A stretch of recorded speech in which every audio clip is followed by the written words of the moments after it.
Hey everybody, I've gotten some questions about how we ship cattle, so we're actually doing that today and I'm going to walk you through the process. These are our fall calves that we just weaned a couple months ago. They're about 9 months old now and ready to go to the sale barn. We're taking about 150 steers and heifers both to the sale, and they should be weighing about 600 pounds each. We're also trying something new this year and keeping some of our heifers to raise as replacements, but we'll make a separate video about that. Here comes the first of the trucks we'll be loading, and here's what it looks like up close. Right here you can see the ramp that we used to load them into the truck, and I'll take you inside for a closer look. Walking right up the cattle ramp, you can see we sprinkled some hay on it to make it look a little less scary for them. And coming inside the truck itself, you can see that there's separate levels and actually several different compartments. So the cattle aren't all shoved together in the same section. There's actually little breakups that are in different compartments within the truck.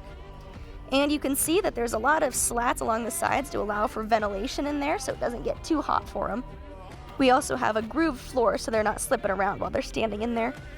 Now that you've seen the truck, let's get to loading the calves themselves. Here we're using what's called a rattle paddle. So it's a little plastic stick that's got some beads inside that make noise when you rattle it, so it'll spook the cattle into the direction they need to go. And we'll work them right up this narrow alleyway and on up the ramp into the trailer.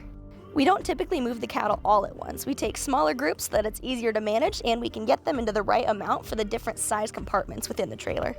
One comment we get quite often from people who don't really understand livestock is that we pack them into these trailers too tightly, but that's actually not the case. These differently sized compartments hold different amounts of cattle, and the amount of cattle we put on there is actually calculated for their safety. Having more animals on the trailer means that they can kind of serve as padding or protection against any bumps or jostling in the road they might experience. If the driver has to brake or make a turn, the cattle can only move around as far as the next animal over, rather than having the entire trailer length to slip or slide around, which would give them a lot more momentum and make them more prone to injury.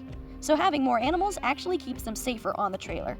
And as you can see, they're not crammed in there uncomfortably by any means.